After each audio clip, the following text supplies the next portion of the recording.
انہو وغیرہ کی نعتیہ تخلیقات کو بہت بلند مقام حاصل ہے جنہیں ہم ذوق و شوق سے پڑھتے ہیں۔ جان پہچان میں جو ہے وہ شاعر کے متعلق بتایا جاتا ہے، شاعر کی زندگی، ان کی وفات کے بارے میں بتایا جاتا ہے۔ تو سلیم شہزاد 1 جون 1949 کو دھلیا میں پیدا ہوئے، مہاراشٹر میں۔ انہوں نے مالیگاؤں میں تعلیم حاصل کی اور درس و تدریس کا پیشہ اختیار کیا۔ اردو اور انگریزی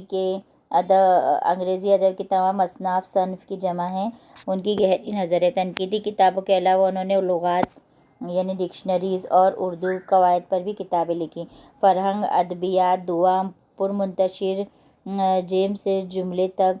ویرگاتھا وغیرہ ان کی مشہور کتابیں ہیں۔ ان کا شمار جدید شعراء میں ہوتا ہے۔ انہوں نے آزاد نظم میں تجربات کیے ہیں۔ ان کی نظموں کے شعری لفظیات عربی فارسی ترکیبوں سے خاص اسلوب بناتی ہے، یعنی وہ اردو،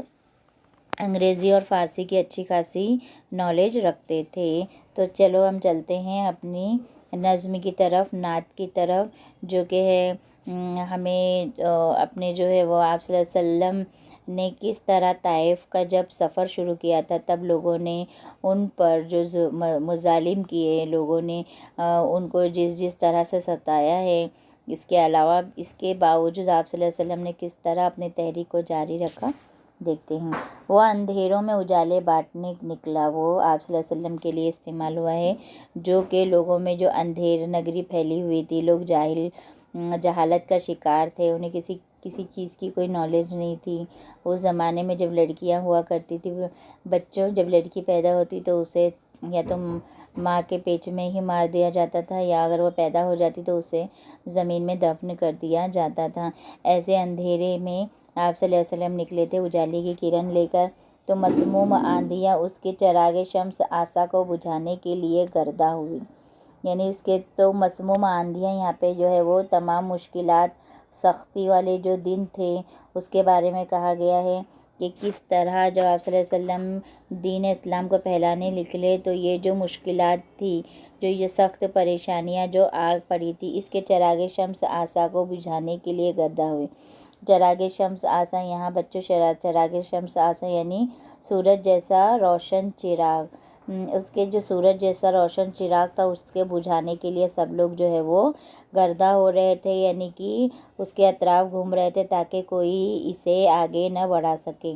مجنون و کاہن کہہ کر اس کے علم ربانی کو، یعنی آپ صلی اللہ علیہ وسلم جو علم لوگوں میں پھیلانا چاہتے تھے، اس علم کو لوگ کیا کہہ رہے تھے، علم ربانی،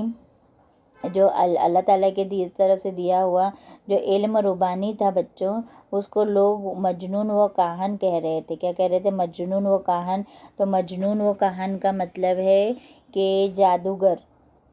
جس طرح جادوگر اپنے جادو سے چیزوں کو بتاتا ہے، تو جب آپ صلی اللہ علیہ وسلم دین اسلام کو پھیلانے کے لیے نکلے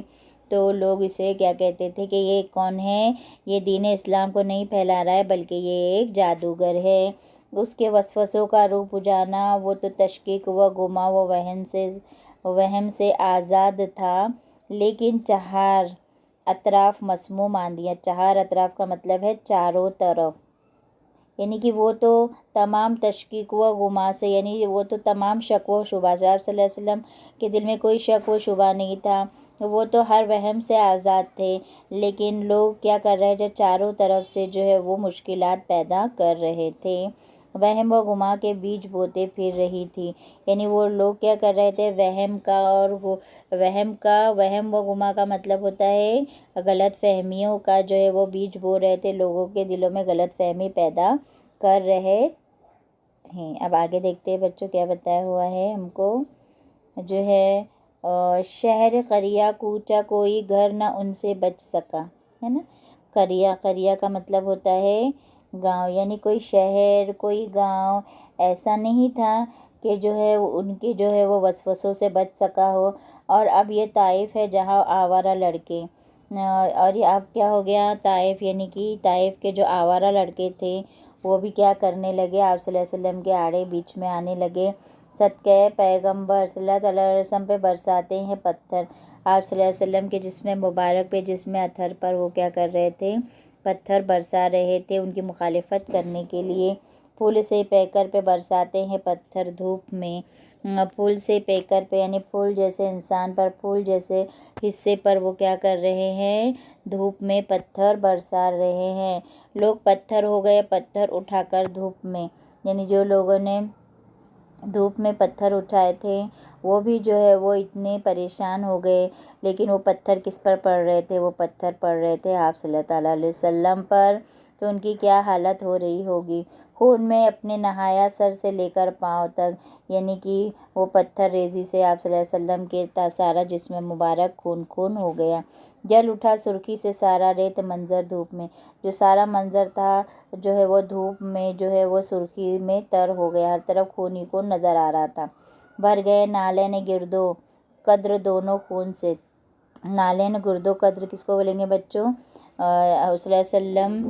کے جو جوتے مبارک تھے، یعنی صلی اللہ علیہ وسلم رسول صلی اللہ تعالیٰ علیہ وسلم کی آسمان جیسی عظمت رکھنے والی جو جوتیاں تھیں ان کے لیے کہا گیا ہے وہ بھی خون میں لت پت ہو گئے۔ اور کتنے زخم کھائے جسم اتھر دھوپ میں، یعنی آپ صلی اللہ علیہ وسلم کا جسم اتھر تھا جو خوشبو سے بھرپور جسم تھا، انہوں نے اور بھی بہت سارے زخم کھائے ہیں۔ وہ اندھیروں میں اجالے بانٹنے نکلا، مگر ان اندھیروں نے اٹھا رکھا ہو جو سر دھوپ میں، جب فرشتہ کوہ طائف کو ستمگاران طائف پر گرانے کے لیے تیار تھا، یعنی وہ اندھیروں میں جو ہے وہ اجالا کرنے چلے، جب لوگ جو ہے وہ دھوپ میں،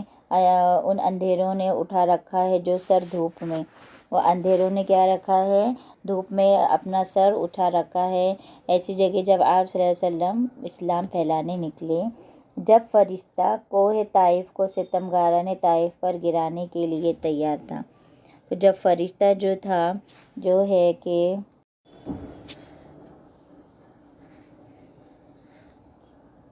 جب فرشتہ کوہ طائف، کوہ کا مطلب ہوتا ہے بچوں پہاڑ، جب طائف جو ہے وہ یہاں پہ بتایا گیا ہے کہ کوہ طائف یعنی طائف کا جو پہاڑ ہے ستمگاران طائف پر گرانے کے لیے تیار تھا، یعنی کہ جب یہاں پر بتایا گیا کہ یہاں پر بتایا ہوا ہے کہ اللہ تعالیٰ کے حکم سے پہاڑوں کے فرشتے نے آپ صلی اللہ علیہ وسلم کے سامنے آ کر کہا کہ حضور صلی اللہ علیہ وسلم اسے حکم دے کہ وہ طائف کو، جو طائف تھا اس کو پہاڑوں کے بیچ میں دبا دیا جائے، طائف جو شہر کو جو اطراف میں پہاڑ تھے اس کے بیچ میں دبا دیا جائے، کیونکہ وہاں کے لوگ آپ صلی اللہ علیہ وسلم کو بہت زیادہ پریشان کر رہے تھے۔ تو وہ جو تھا آزاد تشکیک و غماز سے بن گیا اہل طائف کے لیے رحمت کی چادر دھوپ میں، لیکن اس پر بھی جو آپ صلی اللہ علیہ وسلم جو ہے وہ رحمت کی چادر بن گئے کہ انہوں نے منع کر دیا۔ اے کہ جس نے باغ نخلا کو بنایا گھر سلام، کہ آپ صلی اللہ علیہ وسلم نے ان کو منع کر دیا کہ ایسا ہم کو کرنا نہیں ہے، ہم کو جو ہے وہ جو غلط کا جواب غلط سے نہیں دینا ہے، ہم کو مخالفت کا جواب غصے کا جواب غصے سے نہیں دینا ہے۔ تب انہوں نے کیا سوچا، یہ اس لیے منع کر رہے تھے کہ آپ صلی اللہ علیہ وسلم نے یہ سوچا کہ ایسا بھی ہو سکتا ہے کہ اگر یہ لوگ ایمان نہ لائیں، یہ لوگ مجھ پہ کتنی بھی مظالم کر لیں، ہو سکتا ہے کہ ان کی نسلیں آگے چل کر جو ہے اسلام قبول کر لے، اس لیے ہم کو وہ آگے کی نسلوں کو دیکھ کر ان کو معاف کر دینا چاہیے۔ اے کہ جس نے باغ نخلا کو بنایا گھر سلام، پھر طائف سے باہر کے قریب ایک باغ میں رسول اکرم صلی اللہ تعالیٰ علیہ وسلم کے لیے صلی اللہ علیہ وسلم جو ہے وہ آرام کرنے کے لیے رک گئے باغ نخلا میں۔ باغ نخلا کے مسافر صلی اللہ تعالیٰ علیہ وسلم پر سلام ہے، اندھیروں میں اجالا تیرا نام، شہر ظلمت میں ہمارے روشنی کرتا ہے تیرا کلام، یعنی یہ ظلمت کے شہر میں بھی آپ صلی اللہ علیہ وسلم نے روشنی کی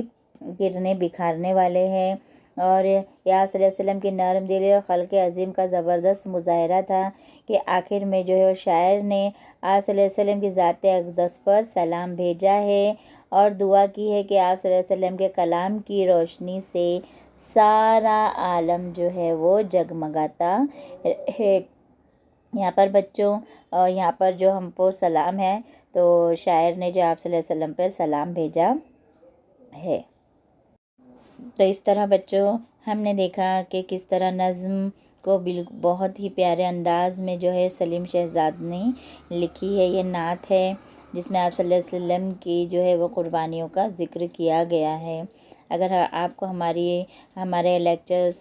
پسند آیا ہو، آپ کو یہ نظم سمجھ میں آئی ہو، آپ کو ہمارا انداز بیان اچھا لگا ہو، تو پلیز بچوں جو ہے وہ اپنے دوستوں میں اس کو جو ہے وہ لیکچر کو ضرور شیئر کیجیے، اور جو ہے وہ آپ نے اگر اب تک ہمارے چینل کو سبسکرائب نہیں کیا ہے تو ہمارے چینل کو سبسکرائب کیجیے، اور اپنے آس پاس اپنے فرینڈس کو بھی سبسکرائب کرنے کے لیے کہیے۔ تو بچوں اس طرح ہم نے جو ہمارے 7 سبق، 2 نظم اور 3 غزل ہمارے چینل پر آ چکے ہیں۔ انشاءاللہ تعالیٰ باقی کے سبق بھی ہم جلد از جلد جو ہے وہ اپنے چینل پر ڈالیں گے تاکہ آپ اس سے فائدہ اٹھا سکیں۔ تو ملتے ہیں بچوں اگلے لیکچر میں نئے سبق یا نظم کے ساتھ، تب تک کے لیے اللہ حافظ۔